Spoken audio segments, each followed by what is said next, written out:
Patient pun kita limit 9:30 until 5:30.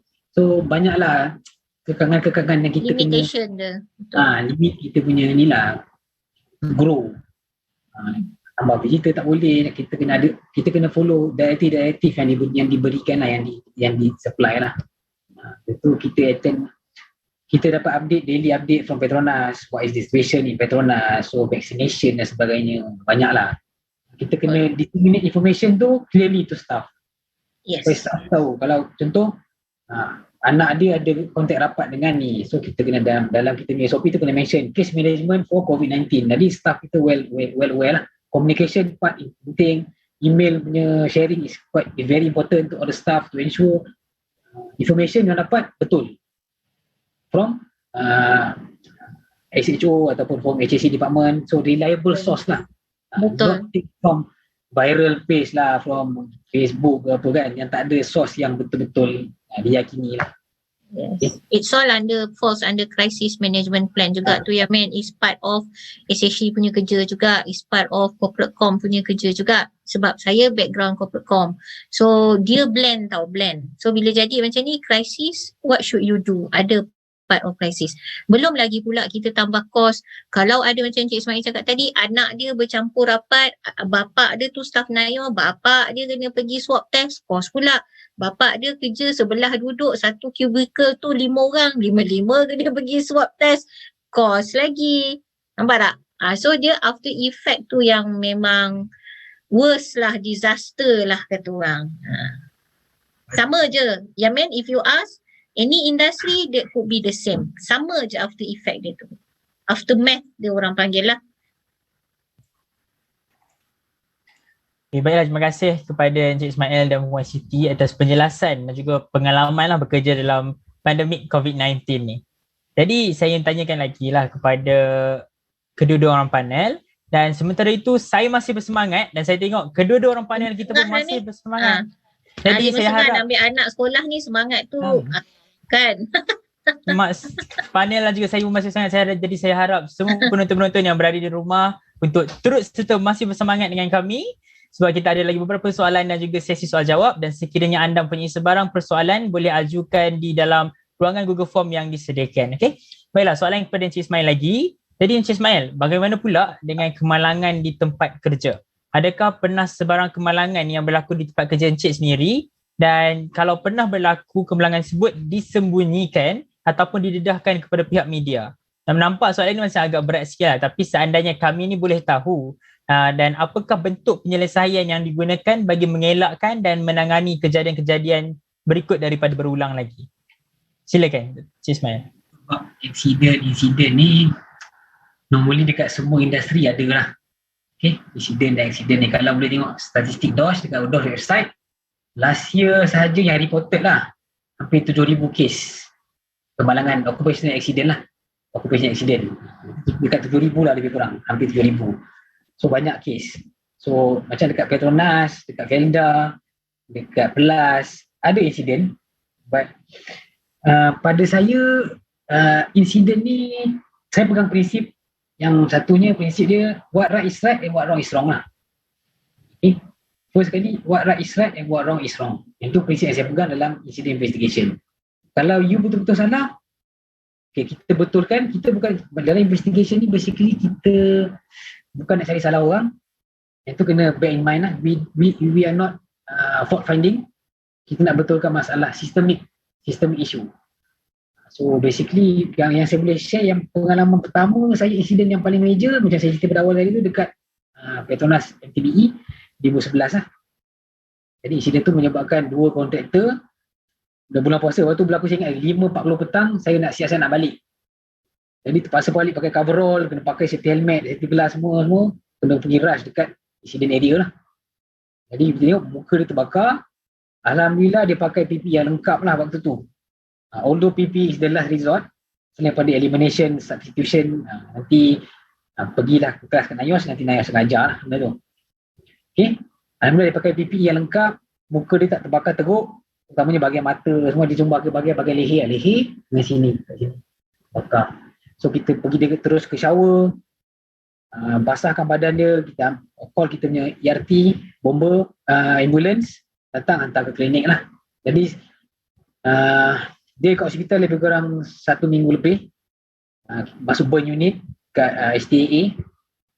So waktu tu apa yang mengejutkan saya lah, saya bercerita kat sini, ada certain management dia nak macam selindung lah dia punya insiden tu lah, for KPI sake.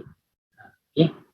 Jadi sebab doktor nasihat macam ni, so kena classify juga as LTI sebab injury sekian-sekian ni lah. So in certain industries, in certain some certain top management, dia try to hide dia punya insiden lah for KPI sake, ada KPI dan sebagainya lah. But for me, I totally tak agree benda tu, sebab as an SHO kita kena be firm on our decision. Apa yang kita cakap ni kita based on facts, kita based on kita punya investigation, kita based on standards, kita bukan cakap hearsay lah. Orang ni cakap macam ni, kita tak boleh cakap macam tu. Kita kata merujuk kepada Petronas Eco Standard sekian ni. So bila kita ada standard, bila kita ada facts, orang tak nak lawan kita balik lah. Sebab kita tunjuk yang benda-benda yang kita ambil daripada data, bukan daripada ambil daripada angin, letak dia lah. So investigation, lepas kita investigate, kita bawa dan sebagainya, kita check, kita investigate lah, guna method yang type beta ke ataupun 5Y. Kalau nanti mungkin para pelajar akan belajar Kelvin top set ke, banyaklah kaedah-kaedah dia. First kali kita kena be as transparent as possible during investigation. Lepas tu kita find a realistic control measure atau preventive measures yang kita boleh buat. Janganlah kita bagi control measure sekian-sekian ni tapi tak ada buat pun. So control measure kena be specific, kena be realistic, kena ada duration of time. Sebab kita nak ensure kita close within the period lah. Okay. Jadi tak nak lah bila kita buat certain control measure, dia kena ambil masa 10 tahun. Tak guna lah kita buat. Bukan tak guna lah, maksudnya dia ambil langkah masa panjang. Apa quick fix yang kita boleh buat? Kena ada long term dengan short term punya plan. Investigation dan sebagainya lah. But the most important thing is transparent based on facts and finding lah. Yang tu dia persegi investigation punya ataupun incident investigation lah. Janganlah suruh buah kapet ke, suruh buah meja ke, janganlah. Sebab dia akan makan kita di masa akan datang lah. Okay. Baik, terima kasih Encik Ismail atas penceritaan sebentar tadi berkenaan dengan pengalaman Encik Ismail sendirilah. Jadi masa nampaknya mencemburui kita dan saya akan teruskan membawa kita punya webinar pada kali ini kepada sesi soal jawab Q&A. Jadi dalam kesempatan ini kita tengok hanya terdapat 3 soalan saja dalam Google Form. Jadi saya tertarik untuk bertanyakan soalan ini daripada Nur Nisrina. Okay, saya ada soalan ini kepada Puan Siti lah. Saya nak tanya, adakah sijil SHO valid selamanya atau perlu renew mengikut had tahunnya? Satu lagi soalan, apakah skop pekerjaan SHO dalam situasi sebenar dan adakah sijil SHO memberi kelebihan kepada seorang itu dari segi walaupun bidang pekerjaannya bukan safety and health? Okay, boleh saya jawab? Okay, untuk soalan 1, once you attended kursus SHO, khusus sahaja tidak ada tamat tempoh sijil itu. So like I said before, macam saya tunjukkan tadi, SHO tu beberapa method, ada full time, ada part time, ada modular dan ada SHEP yang SHEP Enhanced Program. Macam saya cakap tadi, katalah 20 tahun dulu you dah attend SHEP, tapi katalah sekarang baru you ada kesedaran you nak ambil exam to become as a competent person. So you lupa apa you belajar, kan? Ikutkan sijil you tu tak expired, tapi since you lupa apa you belajar dah 20 tahun, you ambil lah refresher course. Itu sahaja. Ikut pada validation of the sijil, tidak ada apa kata orang tu expired.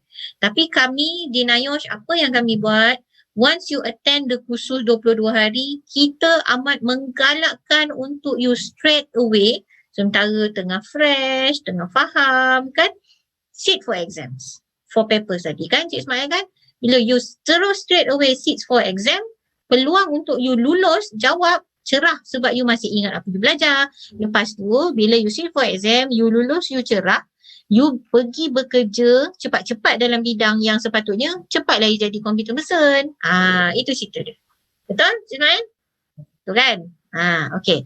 Soalan, Cik Ismail nak tambah ke? Dia, once kita ambil first paper, kita ada 2 years untuk habiskan semua paper. Yes. Untuk khusus, tidak ada tamat tempoh sijil tu. Dia bukan macam license. Every 2 years, no. Tapi once you habis je khusus, you register untuk exam, you ada 2 tahun untuk you complete exam. Exam tau. Yang 22 hari tu settle. Exam tu you kena complete 4 paper within 2 years. Habis 2 tahun, katalah you sempat complete 3 paper. Last paper 4 tu you tak sempat. So you kena daftar baru tapi untuk paper 4 sahaja juga. Naish taklah kejam. Habis 2 tahun daftar baru, ambil lagi 2 tahun. Tak. Kita bagi peluang untuk register yang you tak sempat ambil tu. Tapi 2 tahun takkanlah tak sempat kan?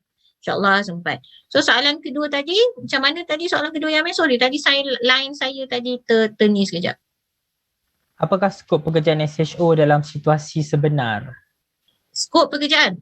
I believe that Cik Ismail dah terang panjang lebar. Skop SHO ni sebenarnya number 1 lah. I would say number 1.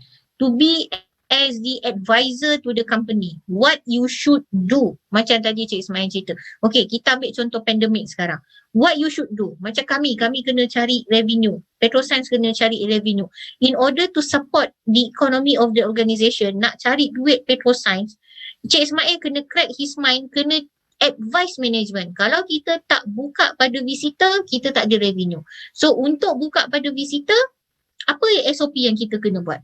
Sanitization, PPE to the staff, limitation of visitors, SOP, review from the beratur di pintu masuk beli tiket tu, what you should do, macam mana pula pemberian duit, penggalakan cash ataupun penggunaan debit card, credit card, tidak ada sentuhan. It's all sebenarnya bila dah jadi pandemik ni, that's what we learn. Itu semua yang sebenarnya buka mata SHE part of kena bertanggungjawab untuk kerja tu. Itu kalau during COVID lah. Kalau tak during COVID, skop sebenar menasihatkan majikan untuk comply dengan safety aspect. Macam cakap tadi, katalah dia punya aktiviti kerja tu banyak melibatkan chemical. Kan? Chemical. Pencampuran ni kan meletup ke ataupun keluar kepada udara menjadikan pencemaran udara. So you as advisor, you kena advise lah majikan. Oh sebenarnya ni salah. Kita kena report kepada DOE. Kita kena follow requirement DOE, Environment Quality Act. Tahap pengeluaran asap tu berapa peratus, so you kena jadi advisor. So itu nombor 2. Selain daripada tu, you kena menjadi perancang program safety di your organisasi. Maksudnya ada banyak kontraktor baru masuk ataupun ada banyak foreign worker masuk. What you should do? You should plan program-program safety macam 2 hari safety talk. Macam mana nak bagi workers level bawahan ni faham apa itu safety, kena pakai helmet, kena pakai goggle, kena pakai safety boot, jangan pergi kawasan yang ada signage meletup, contoh flammable, toxic, kan? Betul kan? So itulah skop sebenar seorang SHO. Macam saya cakap tadi, macam Cik Ismail cakap tadi, bila jadi SHO ni, you sebenarnya jadi advisor. Macam tadilah, radio rosak pun panggil SHO. Anjing mati pun panggil SHO. Laki bini gaduh pun panggil SHO. Nampak tak dia punya power sebagai penasihat kepada majikan. Dan you juga sebagai penghubung antara majikan dan pekerja. Ni saya nak tambah, ni suka saya tambah. Penghubung tu maksudnya gini. Majikan kata, jangan buat macam ni. You sebagai penghubung, platform, bridge, you sebagai gap, jambatan. Maklumkan maklumat tu kepada informasi tu kepada pekerja. Majikan cakap kita tak boleh buat gini. So you sebagai not only as an advisor, you also as the middle person antara majikan dan pekerja. That's why bila you akan belajarlah bila SHO, bila sesuatu organisasi tu ada 40 orang pekerja, you wajib ada jawatan kuasa OSH. Wajib 40 40 je wajib ada OSH committee. Bila you ada OSH committee, siapa dia punya secretary dia? SHO. Apa tugas SHO ni? Organize the meeting, of course lah, setahun 4 kali, every 3 quarter, of course. Siapa dia punya pengerusi? The CEO itself. Apa yang you kena bincang dalam meeting tu? Activity, safety week, safety month, bulletin, ataupun apa kita panggil tu, memo-memo keselamatan, division punya aktiviti yang menjurus kepada aspek safety. Okay? Am I answering the question? Yes, terima kasih Good. Puan Siti. Jadi saya ada lagi beberapa soalan lagi lah, tapi saya rasa ini soalan terakhir lah sebab masa selalu menceburi kita. Jadi saya soalan ni saya akan ajukan kepada Encik Ismail, dan mungkin juga kalau Puan Siti nak bagi sebarang pendapat. Ini soalan ni daripada Nur Effendi Minhad. Soalannya tanya, apakah tips-tips yang boleh diberikan kepada kami graduan ataupun bakal graduan untuk menceburi bidang ini? Apakah Good question. Dipersilakan. Saya Ismail dulu. Tips dia first kali, tips dia yang kita kena tanya diri kita sendiri lah first kali. Why kita nak ceburi bidang OSH ni? Kenapa? Kita kena ada why we need this, why we need that. So why kita nak ceburi bidang OSH? Adakah sebab minat? Adakah sebab banyak member kita ambil SHO course, kita pun nak join? Ataupun sebab dah tak ada kerja sangat, ambil lah SHO, ada kerajaan negeri sponsor. Contoh sebab banyak ada lah antara student praktikal saya waktu train praktikal dekat plant tu, dia cakap, apasal kau ambil SHO lah? Ada satu tu, saya dulu diploma electrical, tapi minta kerja tak dapat. So kerajaan negeri buat kursus SHO free. So saya masuk lah. Tapi alhamdulillah dia dah berjaya sampai sekarang, dia pun dah masuk Petronas. Saya pun jumpa dia dekat KLCC lah. So basically kita kena ada passion, kita kena ada minat betul-betul lah. Why we nak ambil SHO course ni lah. Kalau tak ada passion, apa-apa aktiviti kita nak buat pun kita kan tak ada minat lah. Firstly passion. Ada passion yang pertama. Yang keduanya, kita kena, bila kita dah join SHO ni, kita kena adapt ourselves with knowledge. Knowledge sangat penting. Bukan setakat bidang OSH sahaja, macam Puan Siti cakap tadi lah, radio rosak lah, ayam mati ke ni semua. Jadi dia akan panggil SHO juga. So kita kena be hungry for knowledge. Apa benda kita boleh dapat, kita grab terus ilmu tu. Macam contoh, kalau saya boleh bagi contoh macam saya sekarang ni, saya dah ambil yang digital punya course. Tu saya pun ambil sekarang ambil Lean Six Sigma, to incorporate Lean Six Sigma in HSC. Sebab before ni Lean Six Sigma orang buat untuk optimization saja. So sekarang ni saya tengah incorporate Lean Six Sigma inside HSC. So benda-benda tu ialah extra knowledge sebagai SHO lah. Jadi hunger for knowledge. Lalu tu yang boleh saya bagi lagi ialah become a good listener lah. Sebab kita ni dalam SHO regulation pun ada, dia kata advice majikan sekian-sekian kan. So kita kena jadi a good listener. Jangan cakap listen masuk telinga kiri kanan tau. Kita dengar, kita input dalam kita punya otak apa kita nak plan. Kita plan, do, check, act. PDCA cycle, kita kena tahulah benda tu. Plan, do, check and act lah. Become a good listener supaya kita ambil semua input dan kita kena segregate ikut priority lah. So ada setengah input tak berapa tepat, tak betul sangat. So kita kena verify balik lah. And lastly yang saya boleh kongsi ialah ini part yang pasal saya praktis lah bila dekat pelan, dekat industri kan.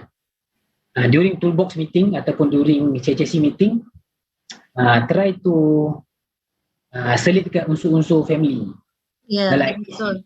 Unsur family, buat personal, buat dia macam terlampau personal sampai menyentuh perasaan dia sebenarnya. Ada human touch. Jadi touch to the heart lah, human touch.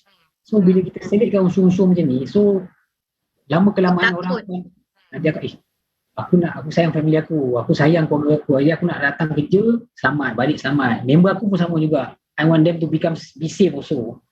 Selit unsur-unsur family, unsur-unsur personal, unsur-unsur keagamaan. Sebab semua agama saya yakin dan pasti tak ada kata aku nak rosakkan orang ni, aku nak rosakkan orang ni, tak ada.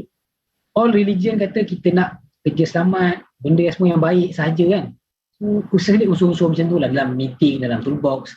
Especially kalau macam kita tengah student lagi kan, normally kalau kita ada aktiviti bersama, bicara dan sebagainya, try to buat satu HSC moment 5 minit. Ya, setuju. Good. Call any students untuk cerita pasal HSC selama 5 minit. Contoh, kita tahu pasal safety shoe. Cerita dah safety shoe. Safety shoe ni apa kegunaan dia? Nak elak dari sini sekian-sekian. Apa itu hazard, apa itu risiko. Just short 5 minutes. Kalau tak ada nak cakap, video boleh. Kena gunalah, kena try to selit lah sekarang ni HSC moment for 5 minutes for every activity yang students buat lah. Itu antara tips yang saya boleh bagi. Yang saya boleh kongsikan lah berdasarkan pengalaman saya. Saya tambah sikit Cik Ismail, boleh Yamin? Silakan. On top of apa Cik Ismail cakap, perfect. Saya tambah sikit je. Sebenarnya bila Cik Ismail cakap, the first rule, you have to have a passion, minat. So in order for you to have a passion, minat, so daripada sekarang you ask yourself, did I really comply dengan basic safety? Naik kereta terus pakai seatbelt tak? That is the first rule. My family, me and my husband, first thing first, seatbelt first. Tak ada seatbelt, tak pakai seatbelt, jangan harap kita jalan. Kan? I told my daughter lah. Sebab lagi satu pun, kereta ni tak pakai seatbelt, bising. Nanti nak bawa kereta pun serabut kan Cik Ismail kan? So, first thing first, you have to educate yourself first. Itu basic knowledge. Saya tak faham kenapa bila orang drive tak pakai safety belt. Kenapa? Kena bayar ke? Kena pergi jauh ke ambil safety belt tu sebelah you je? Zas tarik pakai. What's wrong with that? Itu first. Maksudnya you educate diri you. Before nak hadirkan minat tu, educate diri you. And macam Cik Ismail cakap, educate family. Bila you pakai safety belt, bila you tak typing during driving, ini antara benda yang saya benci tengok orang buat, typing and using phone during driving. Sebenarnya you sending the message to who? To your family. The immediate family members siapa? Wife you, husband you, father you, mother you, mesti orang adult. Who's the next generation? Your adik, your anak buah, your anak. Betul? Itu penting, sangat penting. So daripada situ sebenarnya you akan develop safety ni number one. Tu saya nak tambah sikit part of apa yang Cik Ismail cakap. Dan bila dah you dah discipline, educate yourself, minat on safety tu akan hadir sendiri. Macam Cik Ismail cakap, saya agree sangat. Thanks for the tips.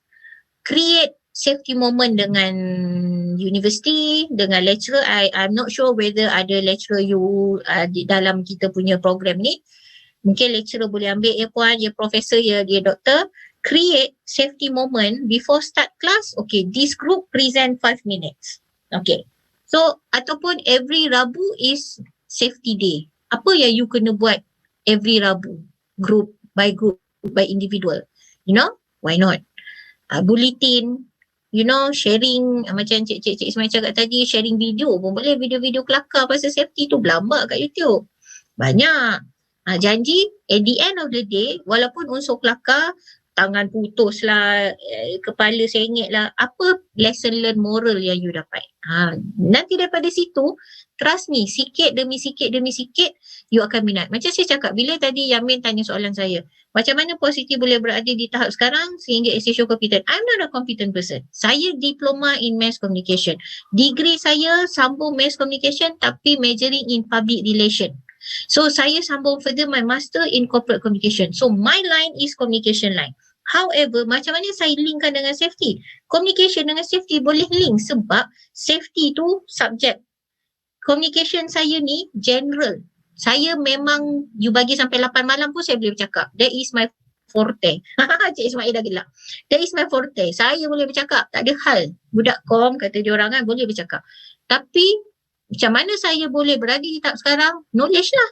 Masuk khusus, pergi buat safety talk, meeting, involve dengan pembangunan dokumen. Cik Ismail bila kita kerja, meeting, proposal, dokumen, prosedur, ya Allah, bergaduh nak buat, sentiasa kena buat, boring nak buat, paperwork, bersepah kena buat. So, the knowledge comes from there. Apa yang you belajar kan sikit je nanti akan ada you praktik. Katalah tadi ada yang tanya, katalah dia belajar mechanical engineering, dia ambil SHO, tiba-tiba tak bekerja mechanical engineering, dia bekerja SHO. Whatever it is, you punya knowledge in mechanical engineering tu tetap you akan pakai bila you bekerja SHO, sebab bila you nak bangunkan prosedur mechanical engineering, mesin ni dia ada perangai dia. You belajar ni kan, mesin ni ada perangai dia. Macam mana you nak adapt dengan SOP you pada paper tu, you boleh buat. Okay? Right. Baik, terima kasih Encik Ismail dan juga Puan Siti atas tips-tips yang diberikan dan juga sharing-sharing yang telah dikongsikan kepada kami sebentar tadi lah. Okay, baiklah. Jadi Saya nampaknya rasa ada soalan, sorry Yamin, ada soalan di chat room tu, ada satu soalan daripada Prashan. Boleh Prashan. saya jawab tak? Dia tanya, Sian dia tunggu. Kalau kita ingin menjadi Prashan is still here? Prashan ada ke dekat sini? Dia I'm here. bertanya soalan. Ada. Thank you Prashan. Can you show me your face? Nak kenalan nanti jumpa kat pasar Ramadan. Inilah Prashan, Puan Siti kan? Tapi saya hi. Okay. Alright. So, can I answer the question Yamin? Sian dia tunggu lama. Okay, soalan dia, dia berminat menjadi environmental consultant, apa kursus yang ditawarkan oleh NIOSH? Okay, Prasan. Even though tadi Encik Ismail dah terang secara lanjut, secara panjang lebar, bahawa safety dan environment ni dah jadi adik-beradik. Okay, cuma dia tidak link sahaja lagi. Tidak link dan dia tidak di-combine jadi satu. Faham tak? Maksudnya di dalam OSHA belum ada subjek khas untuk environment, belum. Dia masih lagi stand alone. Cik Ismail kan dia masih stand alone. Cuma dia dikahwinkan. Dia dikahwinkan je lah. Okay, dia adik-beradik kan. Okay, tapi dia belum satu mak lagi kan. So what happened in NIOSH, kita tidak ada menawarkan khusus yang direct tentang environment. Belum. Adalah few, tapi untuk kompetensi belum. However, kalau you berminat untuk menjadi environmental consultant tapi yang berkenaan dengan environment dan safety, you boleh ambil khusus-khusus hygiene industry. Macam saya dengan Cik Ismail bincang panjang tadi, boleh ambil CHRA. CHRA tu on chemical. Macam Cik Ismail cakap, chemical ni campur ni meletup ke tidak, chemical ni campur ni pengeluaran asap kepada kepada environment selamat ke tidak. Ada juga khusus proses safety management. Lepas tu you juga boleh ambil indoor air quality, udara kualiti dalaman bangunan kan. You boleh tengok selamat ke sebenarnya bangunan aku ni, office aku ni, berapakah tahap indoor quality dia. Okay, so directly NIOSH tidak menawarkan any environmental khusus, but then indirectly ada few courses yang melibatkan melibatkan hygiene tu, adalah related sikit-sikit dengan environment. Okay, Prashan, are you satisfied with the answer? Yes, Puan Siti. Thank you very much. Okay, good. Thank you very much. Good. Cik Ismail nak tambah? Ada apa-apa Cik Ismail nak tambah? Okay, sebab NIOSH ni basically, kalau tengok definition NIOSH pun National Institute of Occupational Safety and Health. Yeah. So most probably sikit sangatlah dia punya course on environment. Macam kat UKM kan kita ada IMAS, Environmental Institute.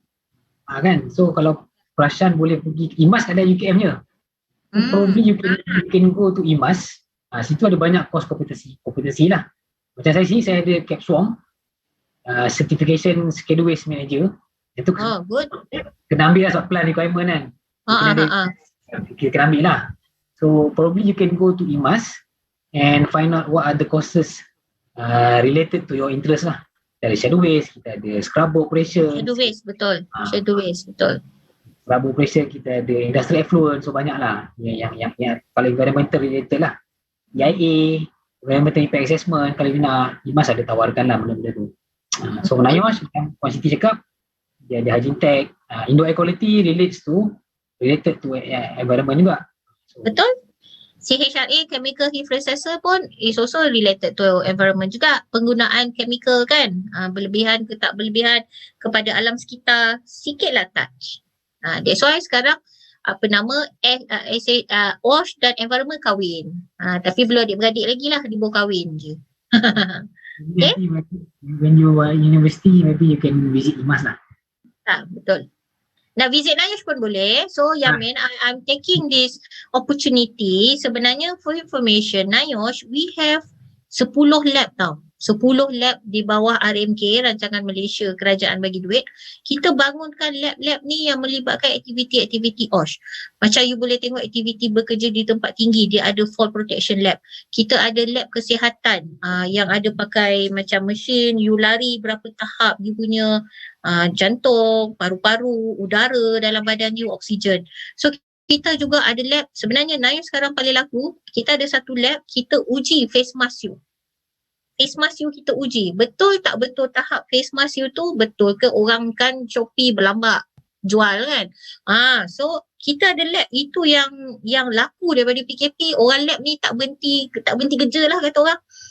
Sentiasa ada orang hantar untuk test face mask. Lepas tu kita ada lab, katalah terjadinya kemalangan di tempat kerja, kita ada lab yang boleh investigate apa punca kemalangan dia ni, investigate. Ada equipment dia, mahal juta-juta semua equipment.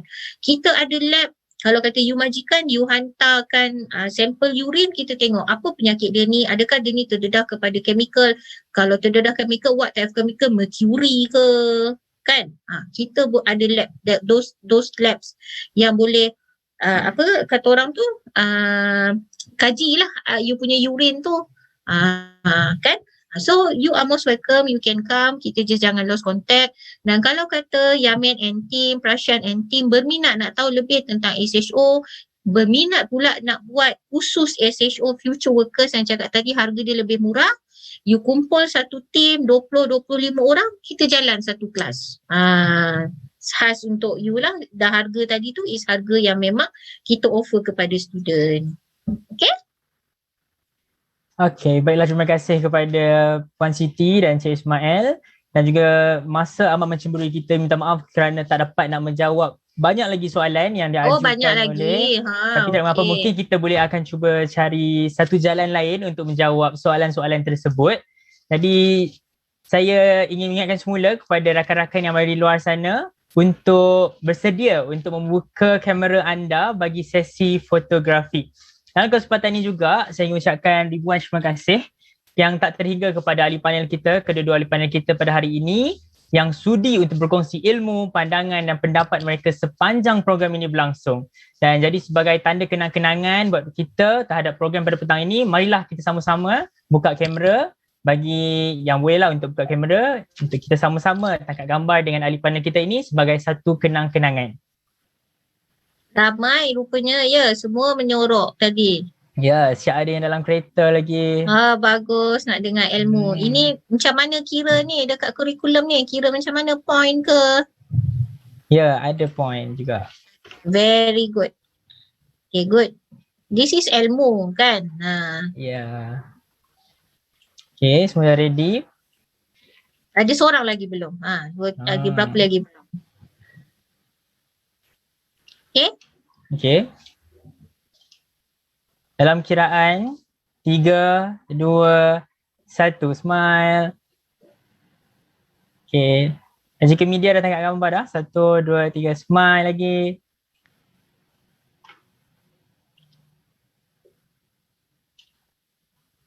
Lagi sekali. Freestyle sikit, freestyle lagi. Okay, baik. So kita terima geng kasih ni lah, kepada geng semua. mini love lah. Nak geng mini love, lagi satu gambar buat mini love sikit semua. Okay, buat Saya mini geng love. mini love. Geng mini love, okay baik. 1, 2, 3. 1, 2, 3. Okay, baik. Alright. Nampaknya program kita sudah pun sampai ke penghujungnya dan membuatkan saya dan para peserta agak sedih lah untuk berpisah sebab kita rasa slot ni macam agak enjoyable dan kami dapat banyak peredahan tentang dunia SHO, tapi apakan daya lah, masa sangat mencemburui kita dan semoga webinar seperti ini akan lebih banyak diadakan pada masa hadapan. Dan jika merujuk kepada tujuan dan objektif program ini sendiri, saya rasa tercapailah program pada hari ini dan saya harap program pada hari ini dapat meluaskan pengetahuan mahasiswa dan mahasiswi Universiti Kebangsaan Malaysia berkaitan dengan bidang pekerjaan pegawai keselamatan dan kesihatan.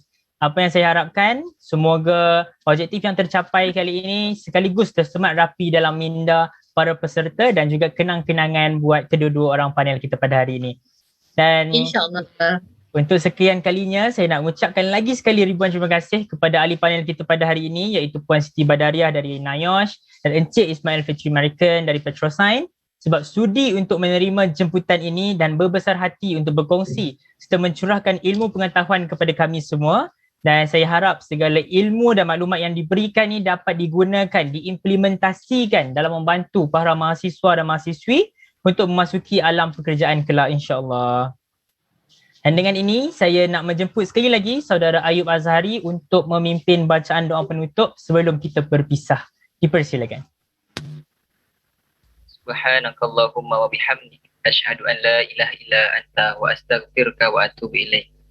Ya Allah, ya Tuhan kami, sesungguhnya pertemuan kami pada hari ini adalah bagi menyatakan rasa kesyukuran atas segala kurniaan-Mu kepada kami agar kami dapat meneruskan segala usaha baik kami. Ya Allah, Engkau jadikanlah khidmat bakti mereka yang terlibat dalam majlis ini dikira sebagai amal soleh. Kami juga memohon kepada-Mu agar bakat dan kebolehan yang Engkau anugerahkan kepada kami dapat kami gunakan untuk memajukan masyarakat dan negara kami, serta dapat menyumbangkan kepada perkara-perkara kebaikan untuk agama kami dan bangsa Malaysia keseluruhannya.